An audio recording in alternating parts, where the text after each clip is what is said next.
Hello and welcome. If this is your first time with us, thank you so much for stopping by. You're listening to Choose to Endure, the show dedicated to the back of the pack runners, where we share stories, interviews, gear, and training tips specific to the non-elite heroes of the ultra universe.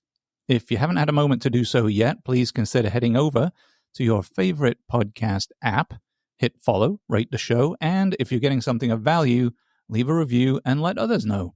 My name is Richard Gleave. I've been ultra running since 2017. I have taken on and finished numerous ultra distances all the way up through 220 miles, and I am unashamedly a member of the back of the pack, just like many of you. Now, today in the studio, we are welcoming Mr. Seth Epley, a rising star in the ultra running community, still in his early 20s. Seth stands out in a sport often dominated by older runners like myself. He started his running journey as a remedy for personal struggles after high school, transitioning to a 100% sober lifestyle, and quickly found his stride, completing his first 200-mile race just 3 years after taking up the sport. Seth's running resume to date includes a top finish at Austin Falls Ultra 50K and numerous other challenging races such as the Keys 100, Grasslands 100, and the Cowboy 200, where his YouTube video has garnered over 21,000 views. And to that end, his YouTube channel features race recaps, gear reviews, and insights into Seth's training. Now, recently, Seth also launched a GoFundMe campaign to support his entry into this year's Moab 240, aiming to conquer his biggest challenge yet, this grueling adventure through the Utah mountains. So join us as we dive into Seth's journey, his motivations, and his future goals in ultra running. Discover raw, inspiring stories from runners who've been right where you are. This is the Choose to Endure Ultra Running Podcast with your host. He's English, not Australian. Richard Gleave. All right, Seth, welcome to the show. Thank you so much for sparing a little time to talk with us today. How are you doing, sir? Doing awesome, man, and I'm honored to be a part of it. I appreciate you making a channel dedicated to the back of the pack runners and just to help spread knowledge in the sport, man. So thank you again for having me. Our pleasure, for sure. Now, we touched on a little bit in the intro there, your background, but maybe you can expand on that for us. How did you initially get into running, especially, ultra running at such a young age compared to most ultra runners out there? Yeah, man. It really started, wanting like you said, a lifestyle change. When I was like 12 years old, I started drinking and, I feel like growing up, I was always a little bit anxious and kind of nervous. So when I found drinking, it kind of just became a bad habit where I ended up putting a lot of time in doing that. And once I graduated high school, I went out to Midland, Texas, worked in the pipeline and oil field industry for like a couple of years. All right. We often would, work for a long time. And after our shift, we would get absolutely hammered. So, yeah, eventually I just was like, how much longer am I going to do this? And when am I going to make a change, for me? So I ended up leaving that company and I saved some money after working there for a couple of years. And, I still just was struggling, with drinking and didn't have really any confidence because I wasn't doing anything productive.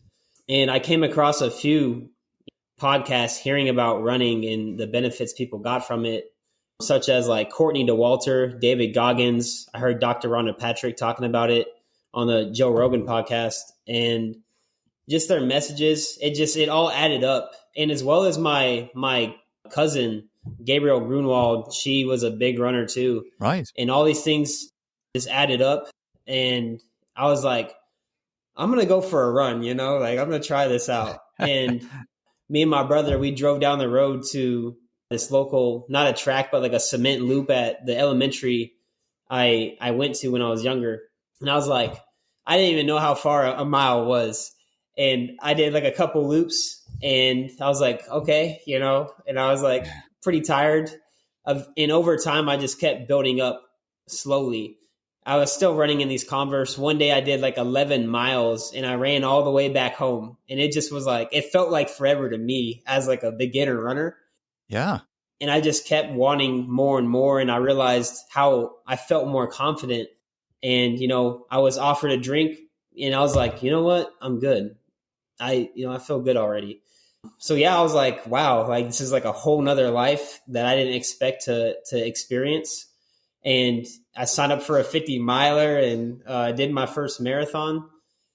And a big part of that, a lot of the inspiration came from Can't Hurt Me and David Goggins, his book. That was like my running partner when I really got into it. Because really getting into it, that was like over a span of a year. And it took a while to really build that habit and get that locked in. Yeah. So how old were you when you were starting all of this? Because I think are you 24 now? Is that right? Or yes, somewhere sir. Close? Yeah. So how old were you when this is all kicking off? Yeah. So I, about 20 years old, because when I did my first marathon, that was when the whole pandemic was going on. And so we like started in corrals and it was like over the whole weekend. So I didn't know like whose time was where. But yeah, man, I was 20 years old. That's really cool. And so when did you realize, because you're actually pretty solid at marathon and distances up to marathon. I mean, you've had some really good results to that distance, right? So when did you realize, hey, I think I've got a bit of talent here? I would definitely say the first marathon and when I signed up for this race, when it said trail, I didn't know that people ran on hiking trails. I thought it was like, a paved path through a park. So I signed up and when I went there, I was like, what is this, dude? But anyways, I ended up running that race and I won. And I was like, what? Like, this is crazy. But like I said, I didn't know I won till like 2 days later because they had it all split up. But I won it and I was like, oh, wow. Like, I don't really love doing this for the benefits and how it makes me feel. But like, I'm actually not bad at this. And that's when I really realized that. And so you've had some good success at the marathon. I think, did I see like a 250 something as a marathon PR? Is that? Yes, sir. Yeah, 247. 247. I'm doing you a discredit with the 250. Let's get you all the credit. The 247. Awesome. So you're really pretty good at those distances out of the gate. So what inspired you then to start looking for and exploring the longer distances into the 50 mile that you talked about and the 100K, and then beyond that, then we start getting to the 100 miles and 200. So yeah, what inspired, was it the Goggins book? Is that what kind of pushed you beyond marathon? Yeah, that and listening to like Courtney Dewaulter too, because like right off the bat, they're talking about 100 milers and, 240 miles. And, just as I started running and I finally like hit that 23-mile loop around this lake in Minnesota, because I tried it the first time and on mile 16, I was cramping. I had like 1%. I really did not want to call my uncle to pick me up. And I was kind of embarrassed. And I had 1% and I was walking like the last 4 miles. I was like, dude, just call him. Like, just get over it. I call him and he was like, hello. And I was like, hey, Uncle Andy, my phone's on 1%. And I decided to try to run across the lake. And like, I'm cramping. I need you to come get me. But yeah, right out the gate, I really started with ultras because I signed up for that first 50-mile run because I just was inspired. But yeah, it was that Goggins book. Hearing what he talked about and his whole life story was super motivating to me. I felt like it really applied to me. I kind of needed somebody to say, hey man, quit giving yourself excuses. You're capable of this. And that's kind of what I got from that. So I signed up for a 50-miler first. That's the first thing I did. And I signed up for that first marathon after that as like a training run almost up to that. And I did the Barrier Island Ultra Marathon across the beach. And, I did that. I just got right into it. And then I did a 50K and then I did a 50-miler. Oh, wait, sorry. I did the 50K right after the marathon. Did the 50-miler and then did another one 2 weeks later. Wow. Sorry, I'm not sure I answered that question perfectly, but yeah, man, I kind of got into ultras first. Well, I think that's cool. You just sort of skipped skipped the lower end distances, went straight for the ultras, and then worked your way backwards into a marathon. Found out you were pretty good. Yeah, because after I was running all these ultras and stuff, like that's when I really understood all the hype about like the Boston Marathon. And like so many runners, that's like a big goal. And it really wasn't for me, but I was like, well, I'm going to do this. And I've had some decent times. And so I, tried to qualify a few times after that. And that's how I got into the fast marathon distances. Did you end up qualifying? Have you run Boston as yet? The first time I tried to qualify was a complete failure. I signed up for this race. There's a little story. Nick Bear, he owns Bear Performance Nutrition. On a YouTube video, he's like, yeah, I'm going to go do the Sun Marathon, try to qualify for Boston. And I was like, you know what? I'm going to do it too. So me, my mom, and my dad, we drove to Utah out to run this marathon. And I didn't take a gel or any nutrition till mile 17. I don't know what I think I just, got hyped up and ended up bonking and walking the last 3 miles, did like 3:30. But then I did qualify in Dallas. I did 2:59:35, just right under the 3 hour. And then I did qualify with that 2:47. And I re-qualified after that at the Cowtown 50K. I did like 3:27, but I qualified during that race.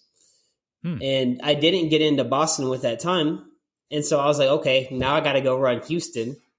And that's when I did 2:47. And hopefully this year I'll get in with that time.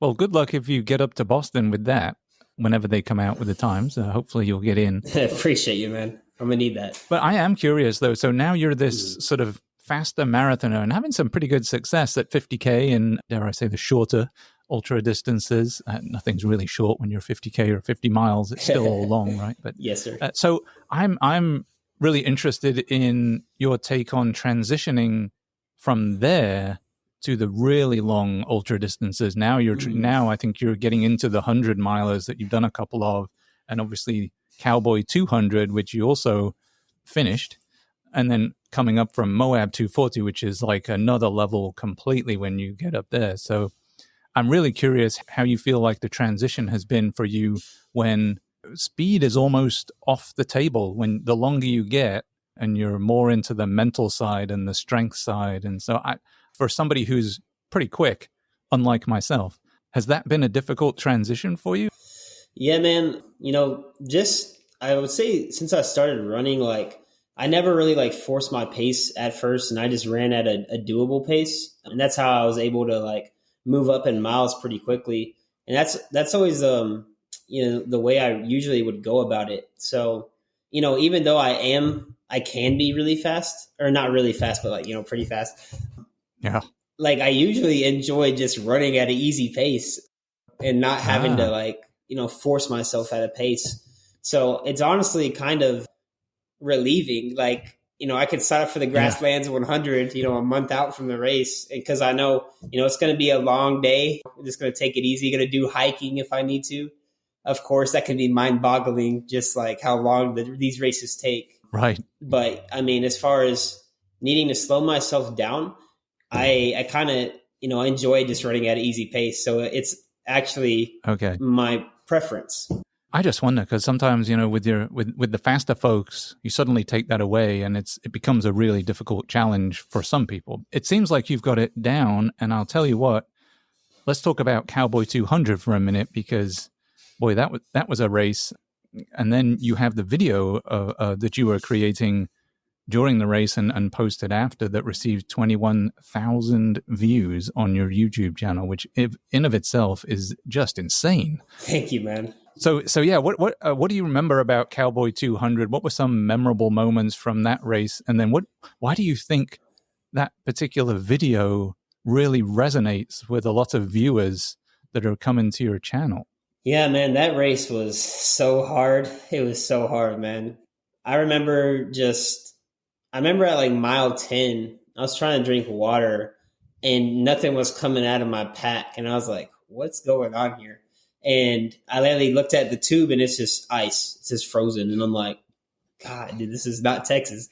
So I took off the part that you bite on, and like I had to chew the ice and like get it out of the tube so I could drink water. So that's like the first moment I remember. And then at like mile 64, I remember just slowing down a lot and not like holding that ideal pace I would have liked to have. And just all the negative thoughts coming in my brain, like, oh, we're going to quit. Oh, it's going to, like, we can't do that. You know, just all the negativity. And I was like, I'm going to get to the aid station and just sit down to try to like just think about this. But yeah, it was just super negative, and I was like not feeling good at mile 64 of a 200-mile race. So I just remember that being like, this is not good. After that, just the long, cold nights, going into the night, laying on the side of the trail, those space blankets, I opened up because I was really cold and I was tired, and I laid on the side of the trail and was wrapped up in it.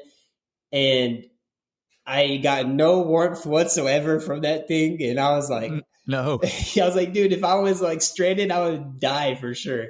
But so I was like, I'm not going to sleep here, and I'm just freezing cold. So I got to keep moving. And I remember just regretting not having warmer clothes and just walking, and just like, it was never ending.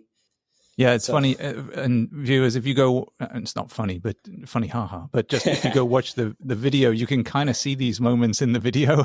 Yes. where it's you're having a great time up until a very notable point in the video. And then I think it is, you see yourself sort of go, oh, this is not good. Yeah. And then you start coming into aid stations being super cold and just kind of sitting in the car with your mom, I think, who was crewing you, which was awesome to see her going from spot to spot. But yeah, man, I can't believe you even tried to lie down and sleep on the trail during those nights, man. That was a cold one for sure.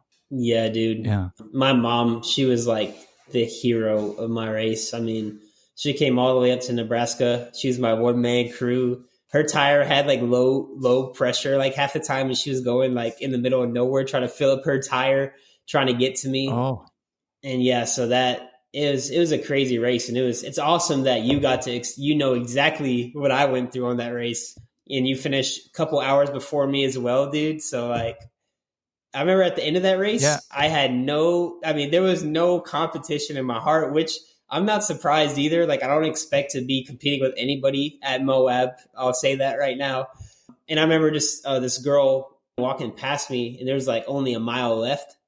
And I was like limping. I was like, I can't believe we're almost here. When I saw the Valentine sign, I just like started crying. Yes. And she passed me, and I gave her a fist bump, and I was like, good job. And I was like, go ahead, you know? So that was another great memory. And I feel like, I was surprised that Cowboy 200 got those views.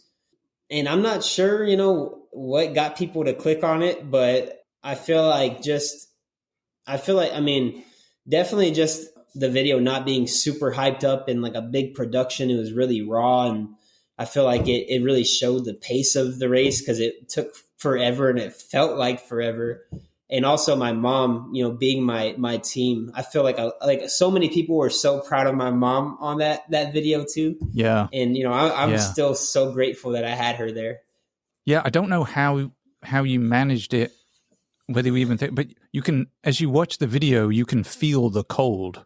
Yeah. And maybe it's because I was sort of traumatized by it somewhat. I don't know. But I think as you watch that video, you can feel how cold it is, and you can hear the wind a lot of times whistling by as you're doing your recordings.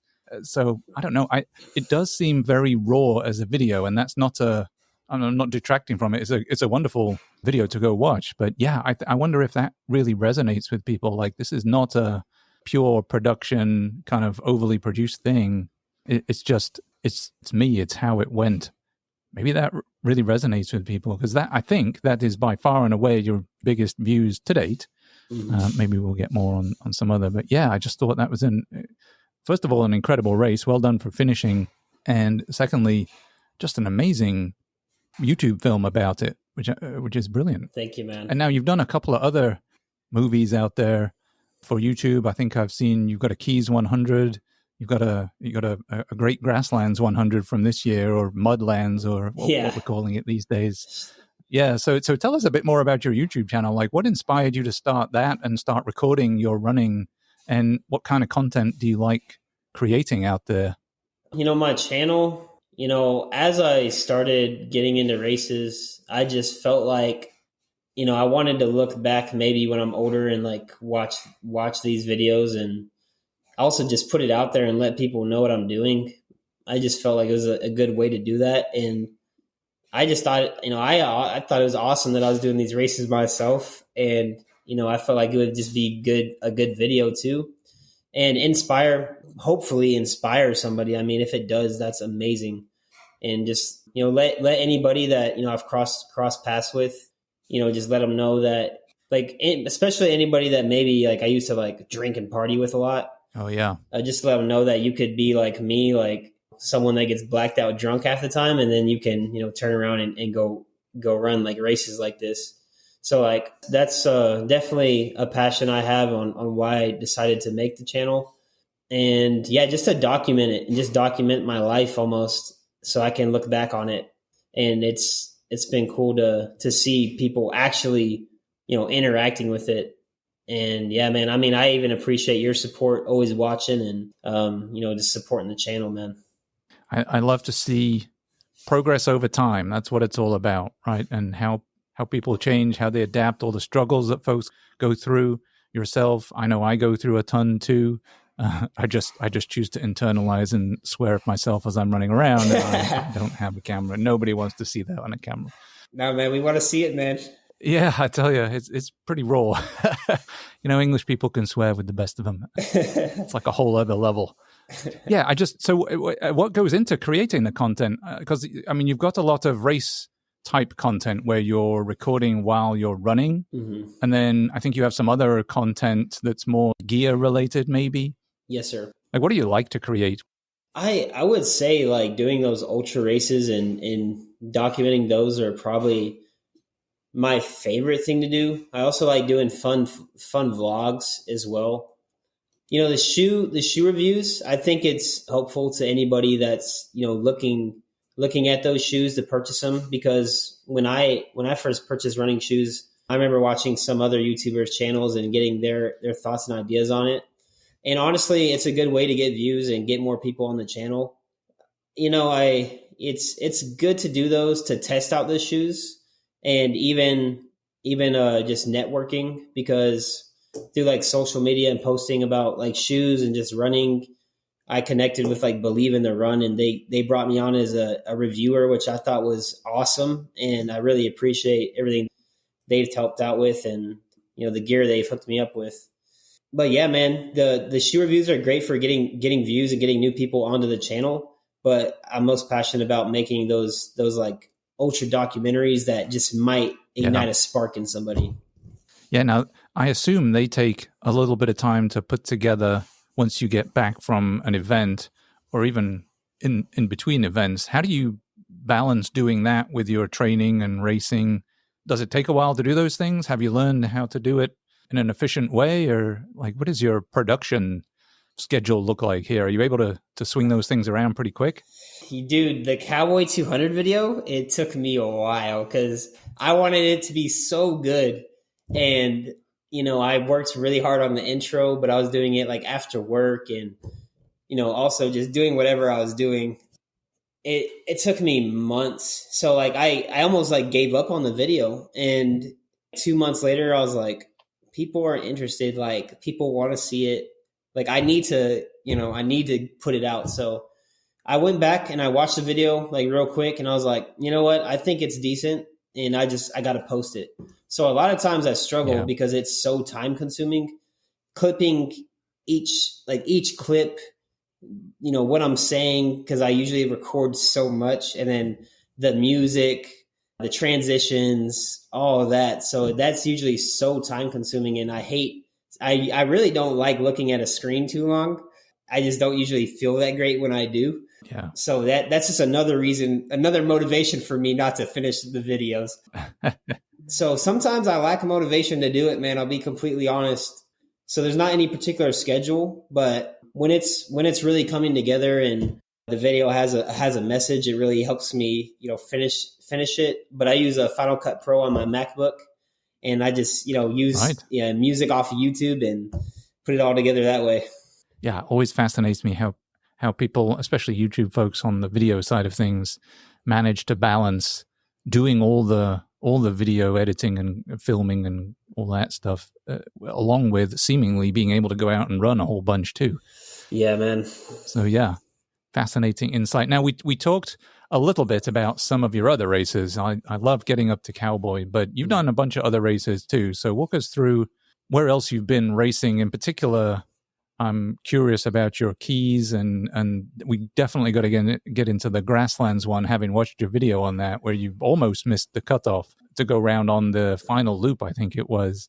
What have you been doing since Cowboy, which was, I think, November 22, and here we are at the midpoint of 24. So what have you been doing? What races have you really liked, and what races have not gone so well since we were up in Nebraska? Yeah, man, I got to go back to the Big Butts 100K race because in Mississippi, that was the first race I actually did not finish. It's 62 miles in July. It's super humid and hot, and I did not know what I was getting into going into that one the first time. I missed the cutoff by 43 seconds. Oh, and so that just broke my heart.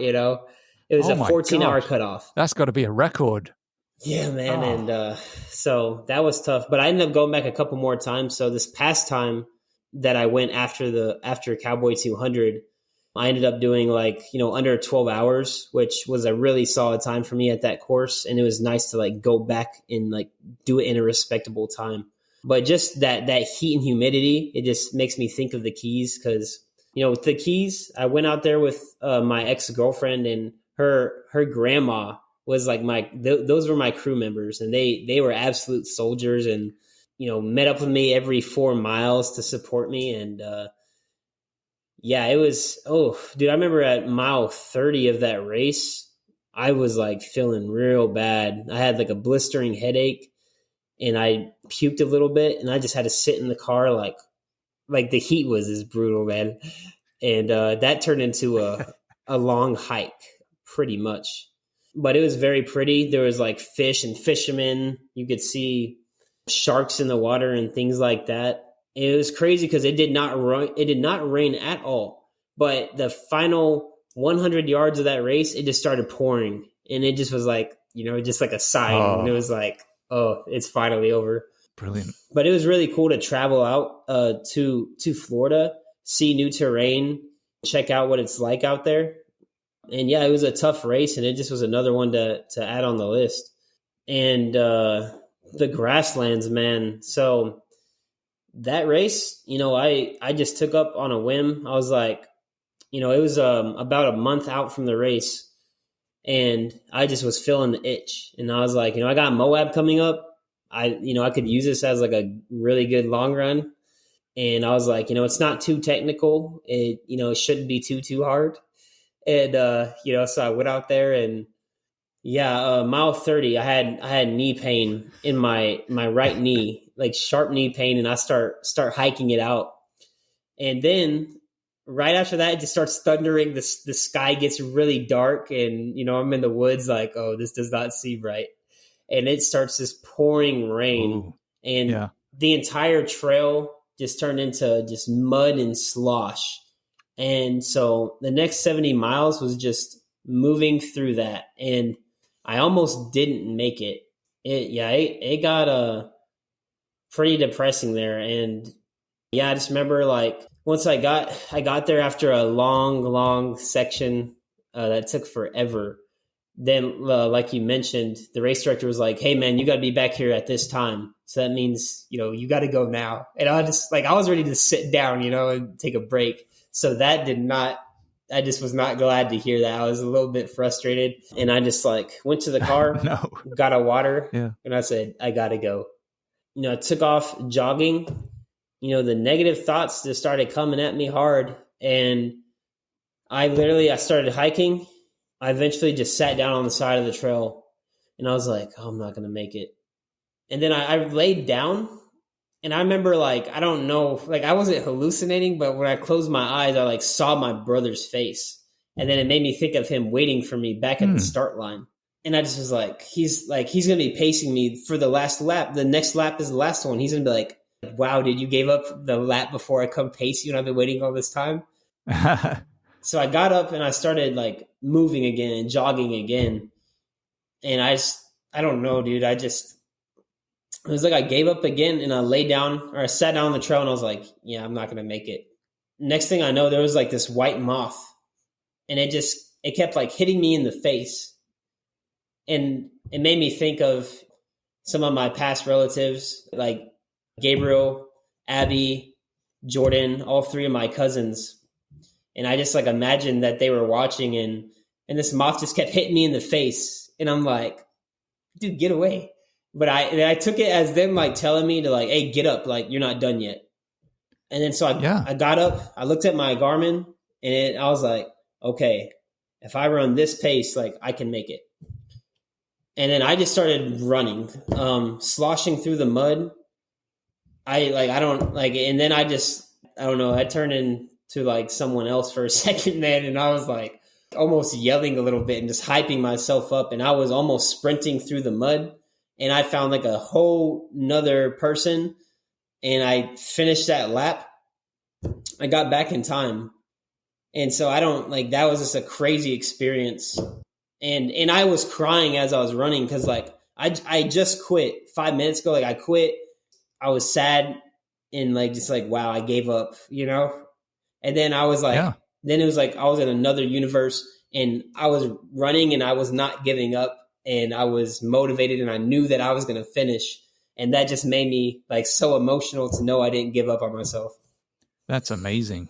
So you finished that loop, and did you have one more with your brother to get you to the end? Yes. And right when I got there, you know, I sat down for a second, and my brother's like, I was like, you know, what pace do we got to run? He goes, 11-minute pace. And I was like, I looked at him like I was like angry. I was like, dude, I was like, are you kidding me? I was like, he told me I had to be back at this time to run an 11-minute pace in that mud. Like, I don't even know if that's possible. And then he was like, no, I'm kidding. And I was like, oh, okay. So you gotta love brothers, huh? Yeah, dude, he's the best. And he's been there like for some of my hardest races, like Big Butts and, you know, a few others like near College Station. And that one, he was there to just help me bring it home and help me push through strong. He was at my last 50-mile race too. And then we finished, you know, right under 25 hours. Luckily, even though I was placing near the back of the pack, I persevered through, and I was just proud to finish that race, especially after how low it got. Man. Now talk to me about Moab. Where did the idea to do Moab 240 spring up amongst all of these experiences that you've been having? When did you think, right, I need more? I'm going to, and then why Moab? Because that is, I mean, that's on a whole other level to what you've been doing so far. I mean, that's a difficult race. Yeah, man. Tell us why. Yeah, so the origins on how I selected that race in particular was, you know, throwing it all the way back to when I was just starting my running journey, and I heard those podcasts with like Courtney Dewaulter and David Goggins. They were talking about the Moab 240, like, and how Courtney Dewaulter beat everybody by like, you know, 10 miles. Like you couldn't even see him past the horizon. That's how bad she beat him. And that was like the race. Like I always was like, that would be so hard.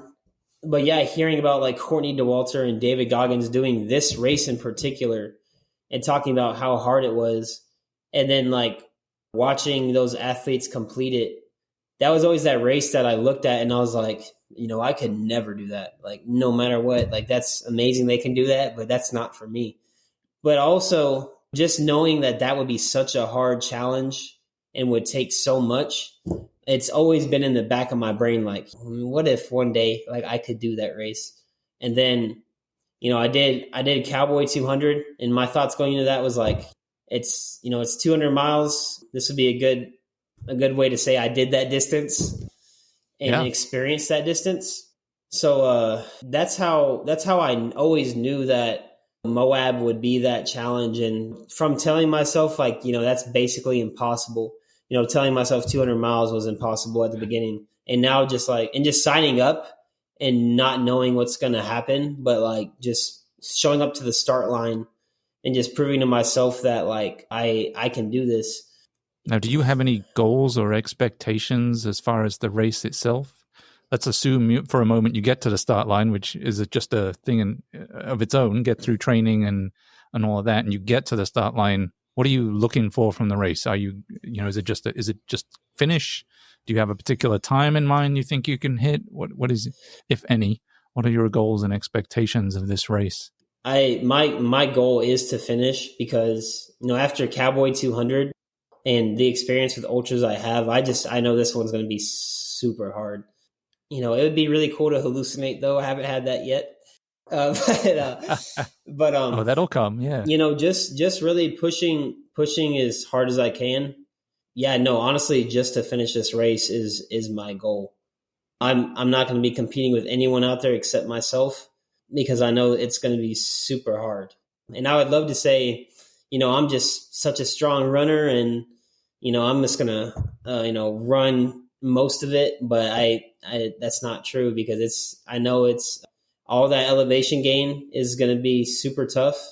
And of course the distance, I remember exactly how a 200 miles was on a flat course. So yeah. I know it's going to be tough, and just finishing it is my goal. And by the way, folks, there is no easy 200 miler, and a flat 200 miler is not as easy as people will tell you it is. It's deceptively difficult to run and use the exact same set of muscles for 200 miles straight. It's pretty challenging. This is true. Yeah. And certainly one of the other things out in Moab is the dust. So there's so much dust in the air. You've got to have some kind of buff or mouth protection because it's going to get in your lungs and it can really jack with you and give you bad coughing and stop your breathing. And so, yeah, Moab is a really unique, different race. I haven't run it, but I have been out there, crewed it, and we've talked to people on the show here who have done it a couple of times, so they have some great insights into what it takes to run and complete that particular race. But yeah, now do you feel yourself wanting to train differently for something like that than you might for, let's say, a 50 or even 100 mile? When you get to the 200 mile distance, or even for Cowboy, did you approach training differently, or did you stick to what where you're just running nice and slow? And because now you got a whole bunch of elevation thrown in with Moab. Yes, sir. Cowboy, it wasn't anything crazy. I just did a 50 mile, training run, and I was like, I think that'll be all right. With this one, I'm definitely trying to run on the trails a lot more, get more elevation gain, especially in these next coming months. I want to make sure that I'm on top of all that elevation gain and I'm climbing a lot and, hitting a lot of miles. Definitely plan on getting in like a 150 mile week in July, while still like balancing that out with work. Wow. And then I've been strength training a lot more, comparing to Cowboy.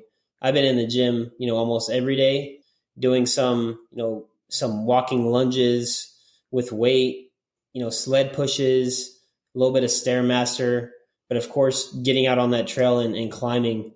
And that's definitely going to be my priority for the next couple of months. And I'm thinking before, like the couple of weeks coming into the race, that maybe I should just have a hard taper and try to eat as much as possible and try to gain a little bit of weight. So, like I have something stored up, I think that might help me a good amount. But yeah, and just, watching those, just to track back a little bit, listening to, Courtney Dewaulter and like David Goggins, Cameron Haynes, all those people running the Moab 240, I always saw them as just they're legends, and I'm like, wow, that's so amazing. They're legends, and they were like kind of my idols, they were my idols. And oh yeah. And, that's the reason I wanted to jump into Moab 2, to kind of follow in their footsteps and do a race as legendary as this one. Legendary is probably the right word. Yes, I think it really is. Oh, and I meant to ask too, you have a GoFundMe account out there trying to help, because that's not a cheap race to enter, right? It's a pretty expensive endeavor. Your entry fee is, I don't know, $1,700. And then you've got all the travel and stay in places. If you've got a crew, I don't know if your mom is going again, but whoever you're having going with you has to stay somewhere to help out, assuming you're having a crew. Do you anticipate running with a crew? Yeah. My mom and dad are going to be there. And then I have, my friend Spencer, he's going to come out there as well to pace me. He'll be my only pacer at the moment. So if anybody out there wants to come pace me, man, that'd be great. But, yeah, he's my only pacer, and that's like my crew. But yeah, the race, with a hoodie and a t-shirt, it was like $1,950, with tax. Wow. And I was like, yeah, dude, this is devastating. This is devastating to my bank account, man. Yeah. But I knew that when I went in the lottery, I was like, if I have the chance to do this race, I need to, no matter what, while I'm in the shape I am and while I'm alive and breathing. So I was like, I'm just going to do it. And then I got that email that said, congratulations, you made it in. I was like, okay, well, this is tough.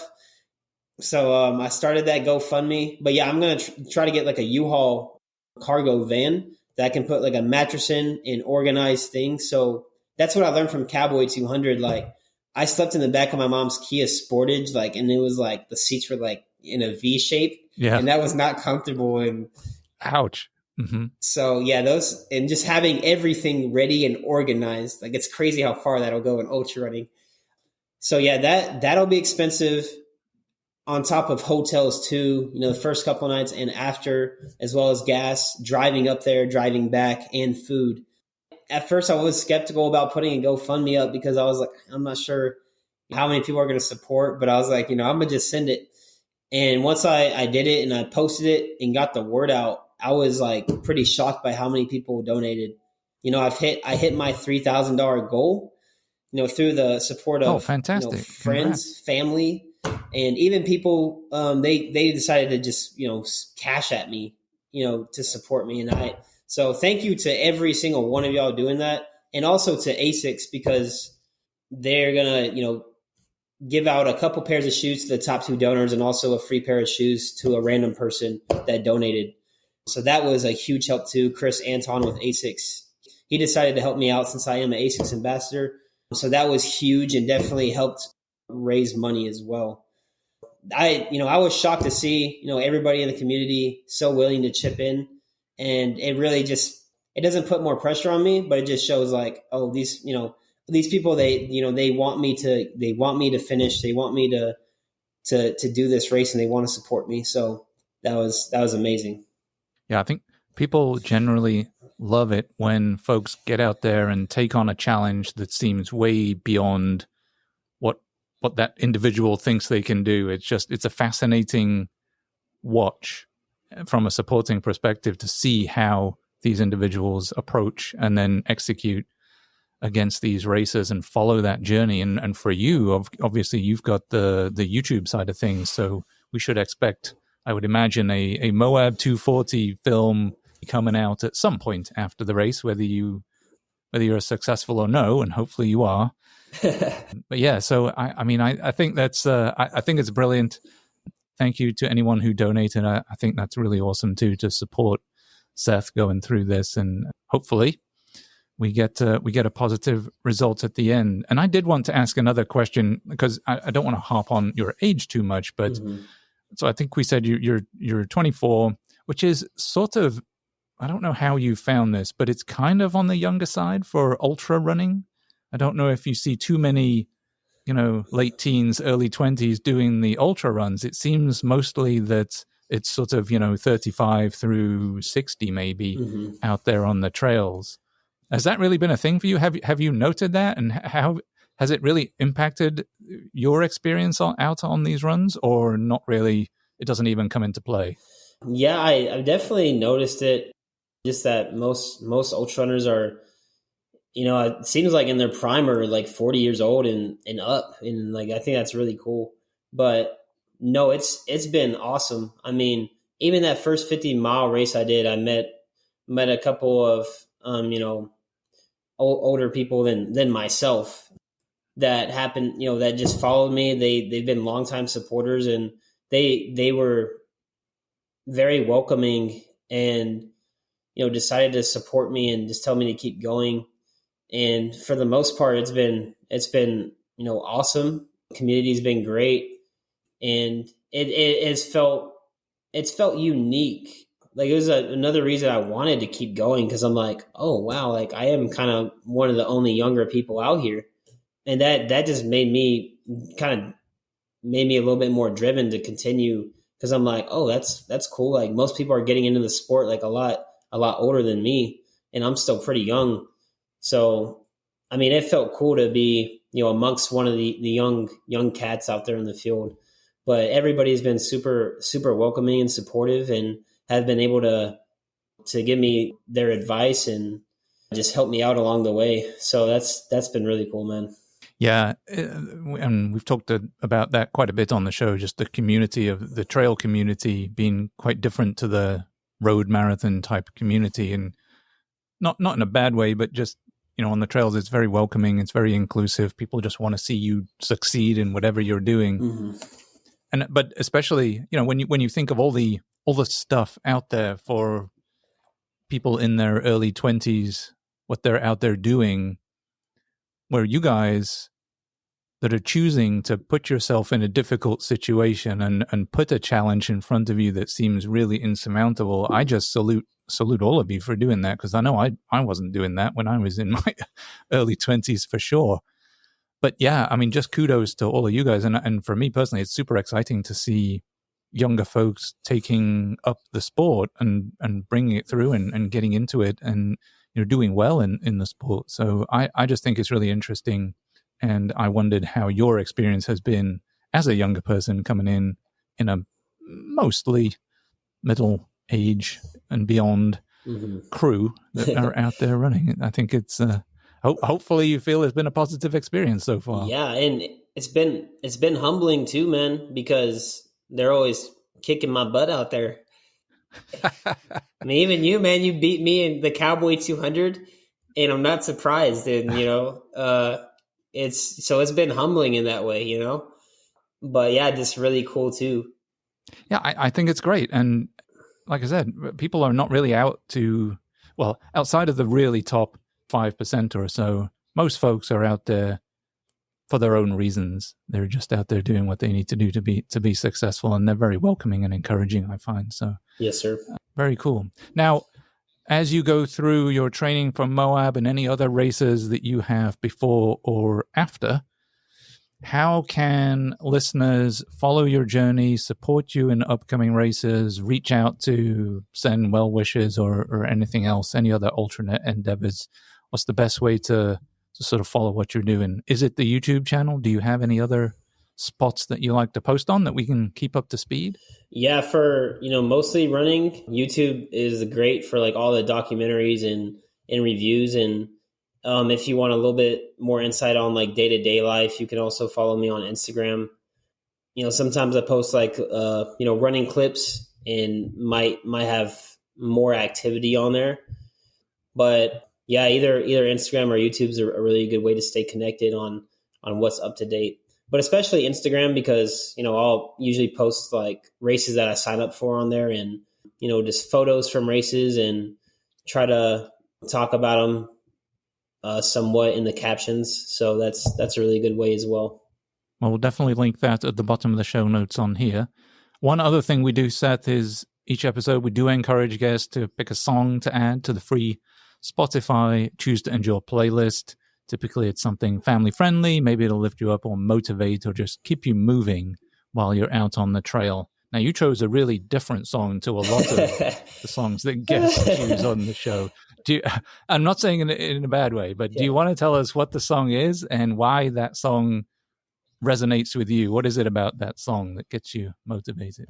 Yeah, man, that artist NF, he's a rapper that, first of all, he doesn't curse in any of his songs, but he always has a moving message. And when I started running, I would listen, like on a 10-mile run, I listened to like 3 of his albums, and like the Mansion album and Perception album. It was like, he just goes so deep. And I don't know if you like that kind of music that has a message to it, you might want to check him out. But that song in particular, I've always listened to, like when I wanted to get hyped up. Yeah. And yeah, I mean, that song, it got me hyped because there was like maybe a diss in that song to another rapper. And I thought it was really clever the way he went about it. Yeah. Yeah. I've always just, that's always like been my pump up song if I'm working out or trying to kill a run. Sweet. And the song is Returns, yes? Yes, sir. By NF. Yeah. It's, like I said, it's quite different to others on the list. But if you listen, and I listened to this a couple of times because you have to, I mean, it's fast. So you got to, for me anyway, I got to listen closely to get the message. But it is, if you listen, it is a fairly familiar message. It's talking about resilience and perseverance and overcoming some physical and mental barriers. And all of that's very relevant in the ultra world. And it's a fast beat, and it will get you going. So it moves pretty quick, but there's definitely a message in there that I think would resonate with people. And turn that sucker up when you turn that one on the playlist. Like, let it ride. Yep, for sure. Play that one at mile 95. Yes, absolutely. Yes, and I think we did an episode a while back about music and how music can impact your mood along the trail, and when having different playlists for different parts of the journey where you're going to need a pick-me-up, or when you're trying to sleep, maybe put on a playlist that's really slow and sort of chill playlist, and just make music part of your actual plan for getting through the race and getting through places. But you could definitely throw this song on the jump up and let's freaking go playlist, shall we say. I like it. Yeah, we'll get it added, and then hopefully folks out there, you can go play it and enjoy it as much as Seth and I have, for sure. So as we wrap up this insightful episode with Seth, it's clear that his journey from a first and fast marathon to ultra runner, deliberately taking on tough challenges and finding ways to grit out towards the back of the pack, at least up to now anyways, is pretty inspiring.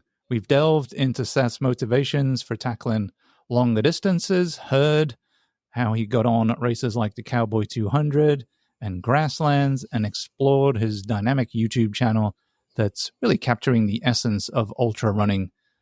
Seth's recent venture into fundraising for and entry into Moab 240, I think, really underscores his determination and the community support for his ambitious, wonderful goals. Seth, thanks for sharing your experiences, some of your training strategies, and your personal stories with us today. I have no doubt that your dedication and passion for the sport will resonate deeply with our folks listening, the back of the pack folks. We're all out here wishing you the best of luck with upcoming races and the rest of your journey through ultra running. Looking forward to seeing big things from you here in the future. And for listeners out there, be sure to follow Seth's journey, as he mentioned, on his YouTube channel and on Instagram and wherever else you can find him. Keep an eye out for his videos in the build up to and execution of specifically Moab 240 later this year, because I think that's going to be super epic. Now, while you're out on the internet searching for Seth's YouTube channel, and I definitely recommend going and watching the Keys 100 and the Grasslands 100 videos, don't forget to subscribe to this show as well, get notified each time a new episode comes out, and of course, follow, share, and like. It would be very much appreciated. Doing any of those things really helps promote the show, get the word out, and increases the chances of other runners finding the information that awesome guests like Seth have given up their time to come and share with us. You can find us on Instagram, Facebook, and over at choosetoendure.com. So be sure to head over to any of those spots, check us out, say hello, drop us a text message right from the show notes, or suggest a topic if you have a moment. Definitely love getting all those interactions. So until then, go watch Seth's race videos, and maybe that will inspire you to run long, run strong, and keep choosing to endure. Let's go!